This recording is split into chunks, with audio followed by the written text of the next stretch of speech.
Pendant des mois, la première ministre Christine Fréchette a répété qu'elle allait se représenter dans sa circonscription de Sanguinet en Montérégie.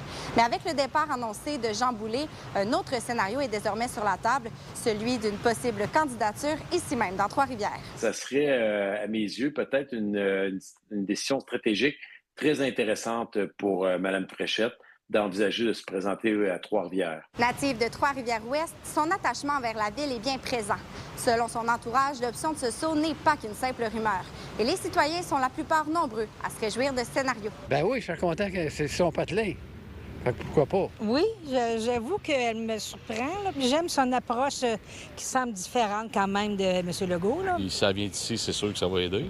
C'est comme Jean-Chrétien Shawinigan, ça l'a aidé quand il était là. Je pense que c'est une bonne femme qui devrait faire une bonne job, meilleure que l'autre qui était avant. Partagée parce qu'elle a encore des preuves à faire. Donc, moi, j'attends. Vraiment, j'attends, voir qu'est-ce qu'elle va faire cet été, à l'automne surtout. Elle fait beaucoup de travail, du bon travail. Elle se présente bien, elle travaille bien. Malgré une remontée récente dans les sondages, la nouvelle chef doit encore bâtir son équipe en vue des prochaines élections.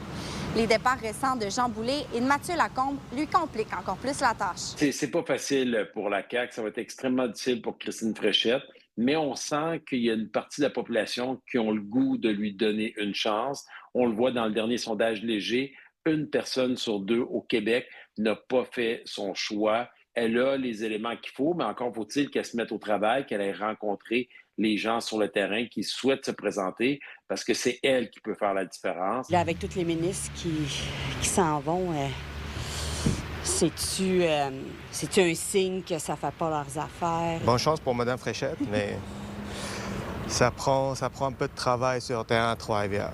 On a vraiment besoin de vrai travail pour la ville, pour qu'elle renaisse encore. Elle a réussi à monter dans les sondages, mais là, il faut qu'elle fasse monter du talent à l'intérieur de la CAQ si elle veut faire des gains ultimement et montrer qu'elle n'est pas seule et qu'il y a une équipe avec elle. Si Christine Fréchette choisit finalement Trois-Rivières, elle entrerait dans une course qui commence déjà à prendre forme. Le Parti libéral a annoncé la candidature de Valérie Renaud-Martin, alors que le Parti québécois doit encore annoncer son candidat. À Trois-Rivières, Coralie Morancy pour Nouveau Info. Shawinigan veut réduire et prévenir l'itinérance. Son nouveau cadre stratégique, qui découle d'une démarche collective, notamment avec Santé Québec et les milieux communautaires, institutionnels et municipaux, vise à assurer une plus grande cohérence des interventions pour un meilleur impact sur les personnes touchées. Le programme Tapage pour travail alternatif payé à la journée sera le premier jalon pour favoriser l'inclusion sociale. Souvent, quand on dit innovation, on pense toujours économie.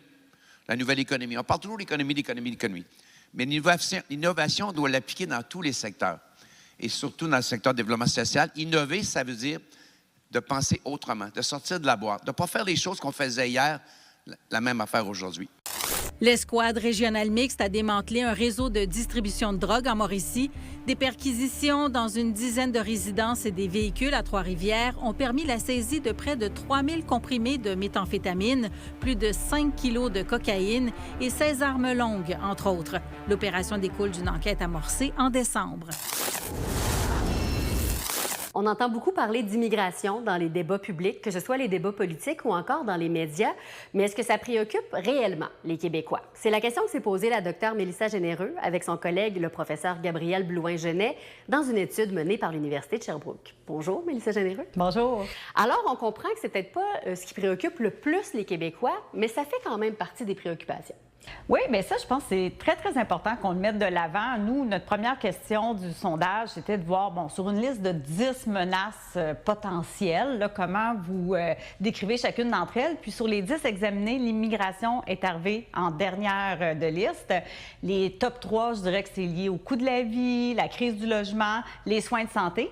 Et ce qui est quand même spécial, c'est qu'au bout du compte, quand on y pense, et ça a été un reflet là, des gens à qui on a parlé de tout ça, c'est comme si ces trois grandes menaces-là, les plus importantes pour la population, sont souvent mis en lien avec l'immigration dans le débat public, alors qu'au bout du compte, la population nous dit que c'est pas tant l'immigration qui semble la préoccuper au plus haut point. Donc, 10e dans la liste, mais c'est quand même près d'une personne sur deux qui a répondu au questionnaire qui disait que c'était une menace. Est-ce qu'on est capable de faire un portrait un peu de qui sont ces gens-là? Ça allait dans différents sens. C'est intéressant par rapport aux revenus, entre autres. On appelle ça une courbe en U, dans le sens que autant les personnes qui vont avoir un extrême de revenus un peu plus faible ou ceux qui sont parmi les plus riches tendent en moyenne à avoir des attitudes plus défavorables. Mais je pense qu'ici, il faut faire attention de par le classement là, avec le niveau socio-économique. Moi, je pense qu'il y a beaucoup d'autres raisons derrière ça. Ce qu'on a vu dans notre étude, c'est des personnes qui vont se sentir moins écoutées, isolées, pas assez soutenues socialement, qui n'ont pas une grande appartenance à leur communauté, qui ont une méfiance envers le gouvernement ou les différentes institutions. Est-ce que vous avez l'impression que c'est disproportionné, la place que prend l'immigration dans le débat public, dans les médias, justement, puis la préoccupation que ça a chez les gens? Bien, c'est sûr qu'il me semble que si on se base sur les menaces perçues, les gens aimeraient probablement plus entendre parler de logement, coût de la vie et soins de santé notamment. Mais ce qui me préoccupe encore plus, c'est que là, on voit que les gens tendent quand même à avoir des attitudes défavorables et je me demande si le discours public ne vient pas contribuer, bien malgré lui, à alimenter ces attitudes défavorables-là. Donc, on l'a vu dans notre étude que les gens qui ont tendance à s'informer beaucoup en ligne là, sur des sources, on va dire, non officielles, sont aussi plus enclins à rapporter des attitudes défavorables. Donc, il faut faire très, très attention comme personnes qui prennent la parole, surtout dans un contexte préélectoral où on risque d'entendre beaucoup parler d'immigration, d'être bien nuancé dans ce qu'on apporte comme propos, parce qu'après ça, ça peut être pris en ligne et des fois contribuer un peu à une forme de désinformation. Oui, que ça donne un petit coup de sonde peut-être pour justement les politiciens, les gens qui parlent de ces sujets-là, de réaliser qu'on a peut-être une vision un peu tronquée. Là. Si nos travaux auront contribué à ça, je serai satisfaite. Bien, merci beaucoup pour les informations, puis bon été. Merci. Le Théâtre Rue d'Ingénierie présente le musée de la rue d'Ingénierie dans le foyer du Centre des arts de Shawinigan. Il s'agit de 4 installations mécaniques et sonores qui seront accessibles au public du 20 juin au 30 août. On en jase avec le co-directeur artistique du TRI. Philippe, on retrouve toutes sortes d'objets, de mécanismes dans vos installations. Peux-tu nous parler de votre démarche de création?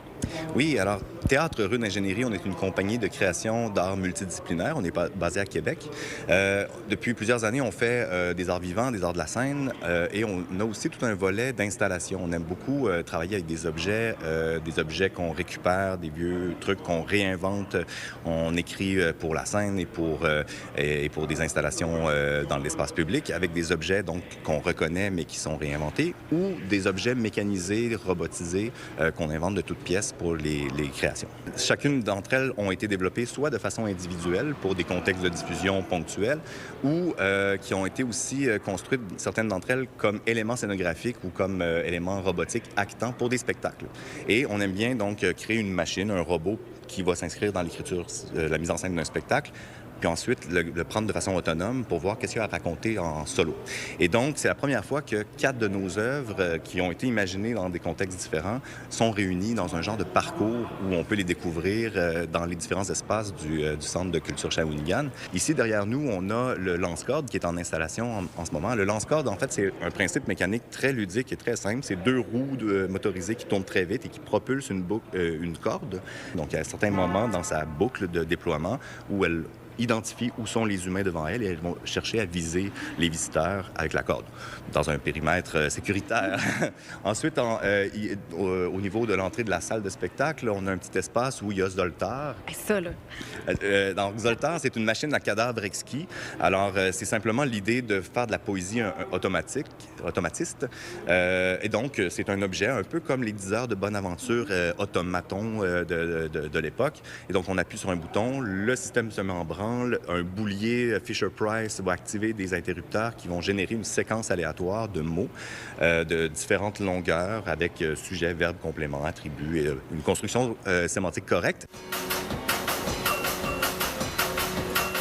Et la dernière, oui. C'est la pièce de résistance, si je peux dire. C'est la plus imposante, quoique, mais on l'appelle la remise de Diogène. C'est un cabanon qui renferme sur des étagères une multitude d'objets du quotidien, de marché aux puces. Donc, des outils, des petits électroménagers de cuisine, des ampoules, des éléments percussifs. Et il y a un contrôleur MIDI, un clavier, comme on prendrait pour faire de la musique.